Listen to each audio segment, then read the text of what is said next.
Yeah, the Democratic Party doesn't know what to do with itself here. They are in no man's land. Jen and I have some theories in terms of what's going to happen, and I would preface this with as hard as it is for people to believe. I know a lot of people think that the hardest part of the election is over for Mamdani. It's possible, but I could also see a scenario where it's going to become that much more difficult for him in the general election because now they know how serious this is. Yeah. And if you thought $35 million was a lot of money to spend during a primary, they'll triple or quadruple that in the general election. They'll spend $200-300 million if they have to, and make it a tenfold if they have to. That's how this is. I don't think it'll work, though. I don't think it'll work. Well, here's the thing.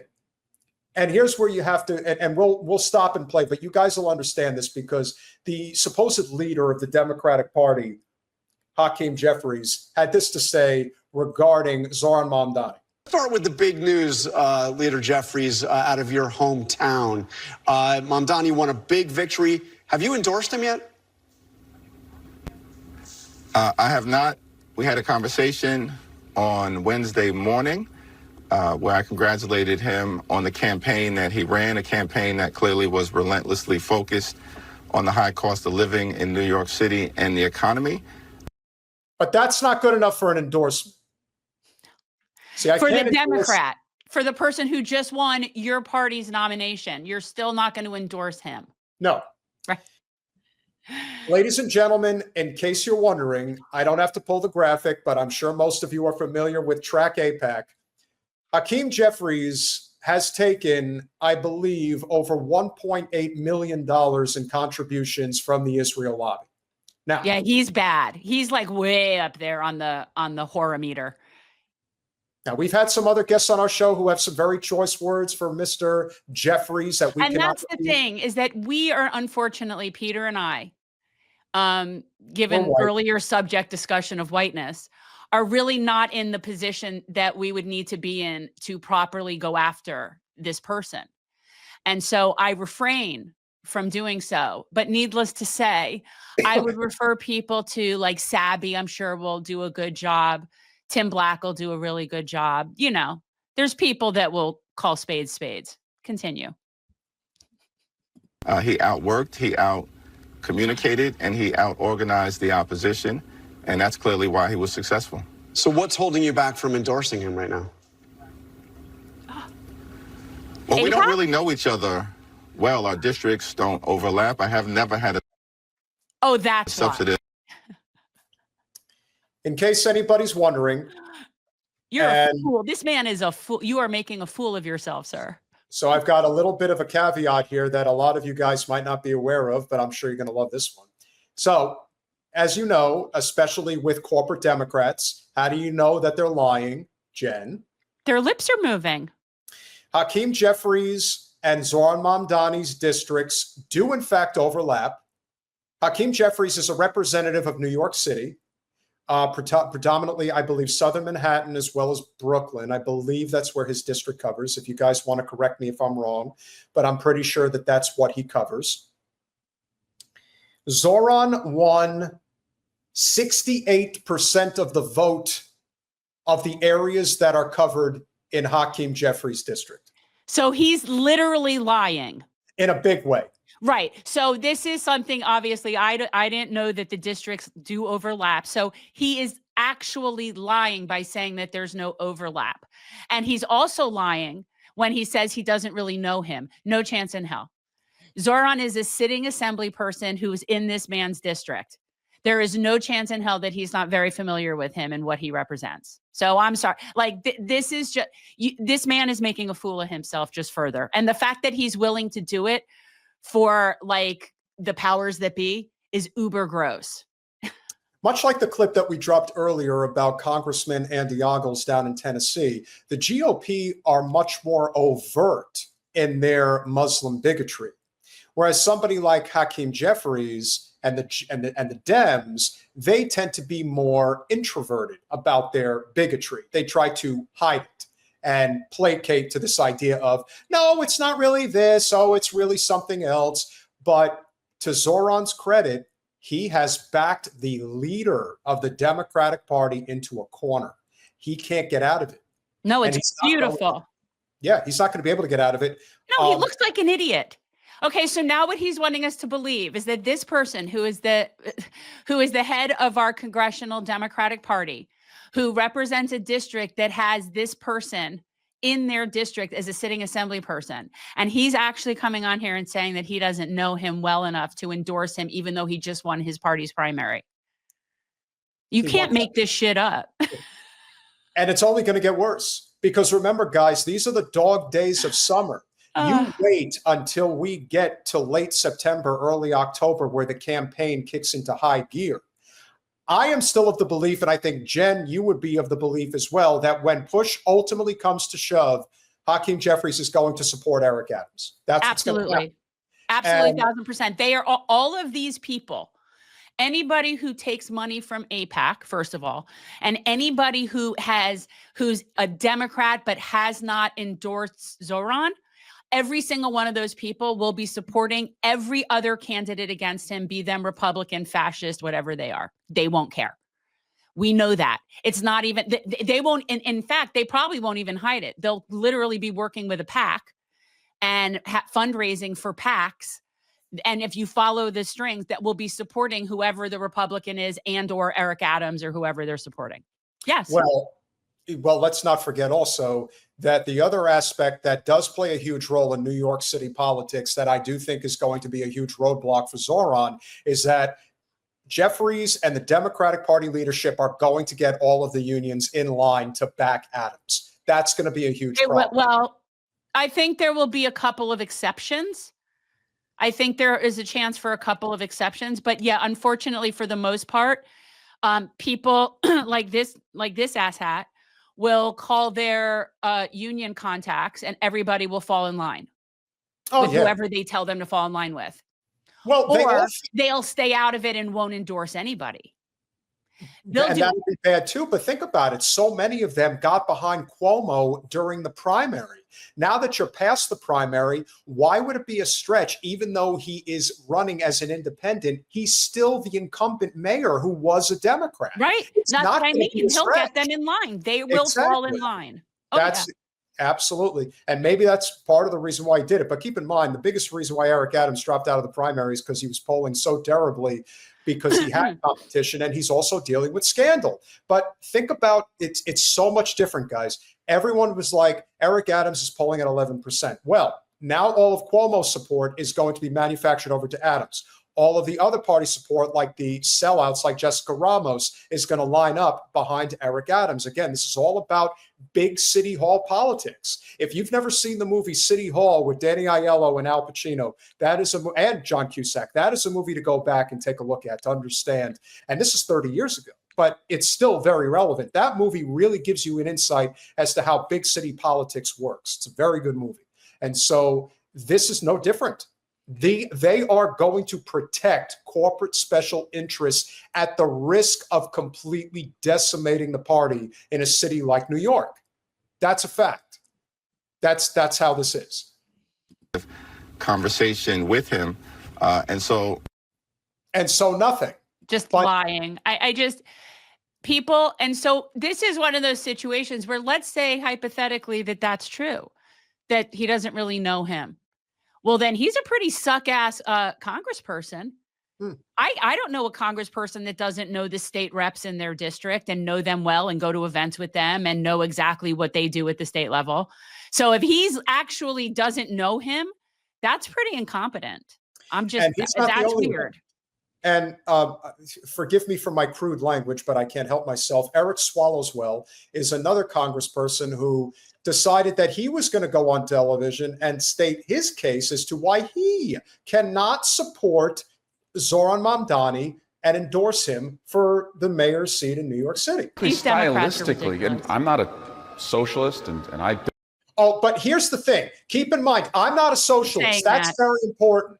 No one was, and the other thing I didn't bring up on the other graphic, which I thought was very important, and this is the other thing, guys, if you remember about manufacturing consent, we saw this for the first time in our lives back in the summer of 2015, when what they were doing was manufacturing consent relentlessly for Hillary Clinton, because they were putting up how many super delegates she had, and they were counting them as actual delegates, showing it as an impossibility that Bernie could actually win the nomination. So they were manufacturing suppressing the vote and not getting people out there to actually support him. That was a big part of it. What you saw on the last graphic when Hakeem Jeffries is on the screen is that it's not New York City mayoral nominee Zohran Mamdani, it's New York City's Democratic Socialist Mamdani. They don't even refer to him by his first name. So they're already manufacturing this idea of he is not worthy of this job. He cannot possibly be the mayor. Can't do it. That's what they're doing.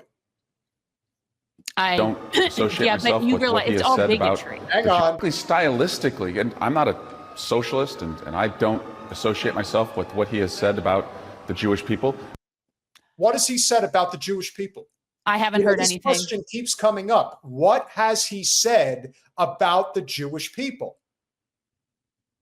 He said that that's the problem. None of these talking heads, this one with a particularly bad bleach job, this one doesn't have any sort of like substance. None of these talking heads do to question that. So he gets to just say that like it's something that happened, and nobody pushes back and says, could you tell us what comments nobody says anything.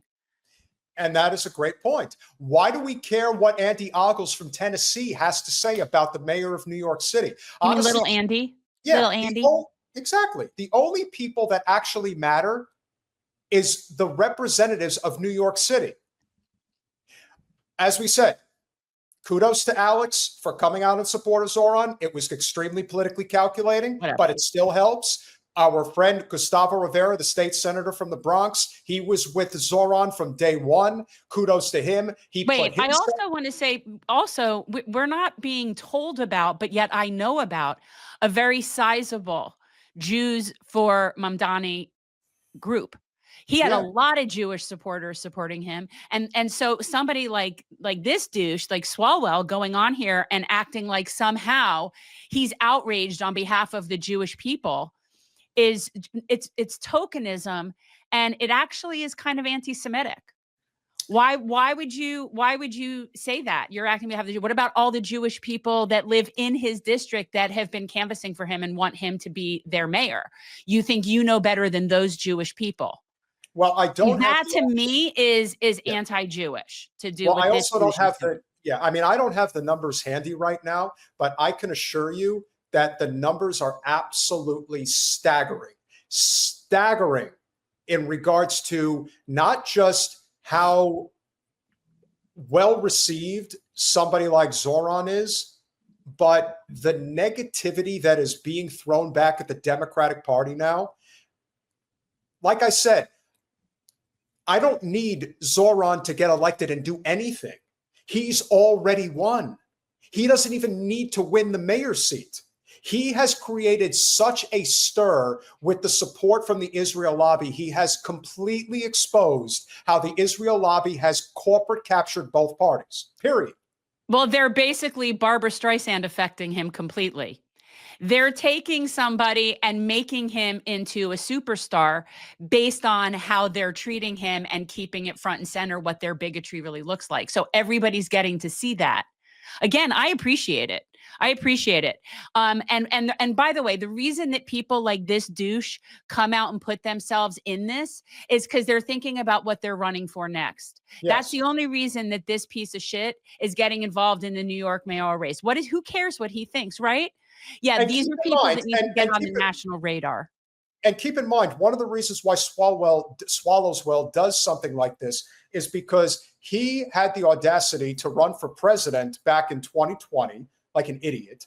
And in addition to that, here's a guy who is front and center with every stupid talking point from the Democratic establishment: Trump, Russia, support for Ukraine, obviously support for Israel. And little does anybody know, although maybe a lot of people do know, is that this guy was catfished by a Chinese spy. And apparently he was having some type of an affair of some kind with a woman who worked as a Chinese national, and he got caught. And you know what ends up happening? Kind of like with people like Lindsey Graham. They get reelected. Well, they get reelected. But you know, that ultimately is what ends up happening in these cases. That's what that is more than anything else. Okay, can I just give a shout out, because that was my baby Graham, and just so people know that's my little, and today is his 19th birthday. So happy birthday! Yeah, he had a gathering of friends over yesterday, but today is his actual birthday, which I actually think should be more celebrating me than him. But yeah, with all the shit you've had to put up with over the years. Well, just I have to like I told him I did most of the work. You did do a lot of the work. I did. And if there's anybody that I think can crystallize this story for us, that can really bring it all home, we love James Lee from Breaking Points for Crystal and Sagar. And of course, he has his own channel, 5149. He really captured the essence of why this became a major story of Zohran actually winning, and why the establishment can't wrap their minds around the actual outcome from this race. First seen a coalescing of hatred like I've seen for Zohran Mamdani. It's actually quite insane what I've witnessed in the last 2 days. Republicans are calling for his deportation back to Uganda, and Democrats are melting down and quite literally willing to undo democracy to get rid of him. And I've been trying to figure it out all day, and I think this clip is why. The first foreign visit by a mayor of New York is always considered significant. Where would you go first? Left to right, Ms. Adams. First visit, I would visit the Holy Land. Mr. Cuomo. Given the hostility and the anti-Semitism that has been shown in New York, I would go to Israel. Mr. Tilson, where would you go? Yeah, I'd make my 4th trip to Israel, followed by my 5th trip to Ukraine, 2 of our... Oh, get your head out of those people's asses. Look at this guy. Who is that? I don't know who he is, but I could tell you that he clearly got about 1% of the actual vote. Good. So, hey. He has his head like right up like Netanyahu's ass. Yeah. So what are you going to do now? What are you going to apologize for what you said and try to say? That's the other thing. That you guys got to remember, politics is a jobs program. These guys suck off whoever they think they have to in order to ensure that they're going to continue within the infrastructure. So somebody like this guy standing to the left of Cuomo is going to say what he's going to say because he wants to make sure if Cuomo wins that he's going to get a job in his administration. Talking about, I am making my 4th trip to Israel followed by my 5th trip to Ukraine. Yeah. These guys are just ridiculous. It's just silly. Why are the New York mayors talking about going to Israel? Like, why? What does that have to do with being the mayor of New York City? Absolutely nothing. Unless, but you know what? They should all go there now, and don't come back. Right? Don't let the door hit allies fighting on the front lines of the global war on terror. Mr. Mamdani. I would stay in New York City. My plans are to address New Yorkers across the 5 boroughs and focus on that. Mr. Mamdani, can I just jump in? Would you visit Israel? What does that have to do with anything? Nothing. And why are they going only after him? It's because that's what the donors, this is how this works. I mean, that's the thing. They have to appeal to, first of all, whatever network or stations donors need everybody to like, they need to swear allegiance to the Zio-Nazi state. Yes. But yeah, this is what this has come to, and they don't like him, and that's great. It just makes it so wear it as a badge of honor. Wear it as a badge of honor, 1,000%. Mayor, I will be doing, as the mayor, I'll be standing up for Jewish New Yorkers, and I'll be meeting them wherever they are across the 5 boroughs, whether that's in their synagogues and temples or at their homes or at the subway platform, because ultimately we need to focus on delivering on their concerns. And just yes or no, do you believe in a Jewish state of Israel? Again, why does that question have any relevance to the mayor of New York City? Just because the biggest... Once again, and Jen, you've been adamant about this since day one, the conflation of Zionism and Judaism, that is the entire Zionist movement's goal, is to have no separation whatsoever. It just so happens that the biggest Jewish population in the world outside of Israel is in New York City. So what they're saying is, one is one and the same, but as you've often tried to point out, no, it isn't. Well, I mean, clearly they're just trying to bait him into saying something so they could continue to go after him. But it's really falling on deaf ears. I think most people are not falling for it anymore. Most people aren't buying it. And at the end of the day, most people don't give a shit. Most people are not concerned about Israel. The only people that they're only signaling to by doing that, yes, is a small elitist wealthy group of people that are voters and donors and owners of these stations. But in terms of like people that are out walking and his 40,000 plus volunteers that he's had like combing the city for him, they don't give a shit. Good. So that's the problem. Like this is only going to like, it doesn't work. And no, Israel does not have the right to exist. No nation has the right to exist. And I would love for somebody to say that. I would love for him to say, no, it doesn't. Hey, I would like, that would be so pleasing to me. I believe Israel has the right to exist. Not As a Jewish state? No, As a state with equal rights. he won't. I mean, that if that's not the perfect answer, I don't know what is, because what are they going to say? No, Well, they're going to sit there and say that's not a Jewish state. Well, that he's anti-Semitic. yeah. He Not won't as a say it Jewish has a state. right to exist as a Jewish state. Be very And clear his on that. answer was no, he won't visit it. Why does the mayor of an American city need to go abroad at all? And why did everybody except Mamdani say Israel? They don't want to go anywhere else, no other country, Canada, France, UK, South Korea. It's just weird. Yes. Oh, it's weird. Except we know why. It's not really weird. No, it's a. We It could is- we could line up how much money all of those people have taken or have been promised by the Zio Nazis that to comply.